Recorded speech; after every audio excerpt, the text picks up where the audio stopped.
Yaani mimi najua wewe ni mpenzi wangu. Sawa? Alafu tunafika chumbani unaniambia kwamba unataka hela kwanza. Yaani hivi hauwezi ukawa na aibu kidogo? Angalau hata ukasubiri nikamaliza haja zangu mimi. Sawa?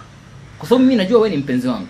Ukasubiri nikamaliza haja zangu, then ndio kaniambia hiyo hela. Angalau ikawepo na kahali fulani kwamba una shida fulani. Yaani unaniambia kabla sijafanya kwamba unipe hela kwanza. Ina maana wewe ni malaya, unajiuza. Si ndio? Semezani tu ukweli. Yaani turudi tu kwenye ukweli. Wewe ni malaya, unajiuza. Wewe si ndio? Wewe ni malaya?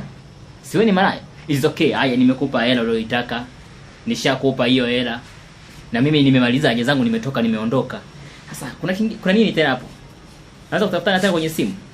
Kwa sababu wewe ni malaya, unajiuza, na mimi nimekulipa, nimechapa mzigo, nimetembea.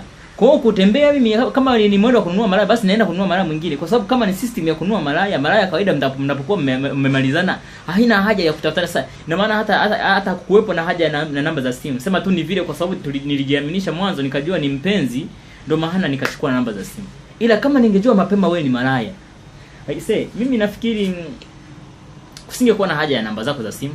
Tungeelewana tu pale kwamba wewe ni malaya, it's okay, na kuingiza chumbani, na lipia lodge pale, na chapa mzigo, na kukupa pesa yako, naondoka. Ila umeniaibisha mwanangu. Hivi alafu unaniambia eti kwa nini sijarudi? Ninapataje ujasiri wa kurudi angali nimeshalipa na nimeshapiga mzigo? Na mimi hayakuwa mpango wangu, yani maana hiyo pesa ilikuwa ni mambo mengine kabisa. Sikia. Haya maisha uyawezi. Tafuta namna ya kuishi kwingine. Na uwezo ukayapeleka hivi mwanangu. Acha kuaminisha vijana wa watu na wapenda, kumbe unataka kupiga hela. Afu namna hiyo hatuwezi kuendelea kufanya kazi mimi na wewe.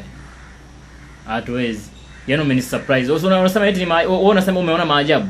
Mimi umenisurprise. Yaani ni jambo moja kati ya mambo ambayo sijawahi kununua malaya nani. Ngoja nikwambie kitu ambacho napasha ukijua. Sijawahi kununua malaya. Yaani wewe, tuseme wewe nimenunua malaya. Wewe ni wa kwanza.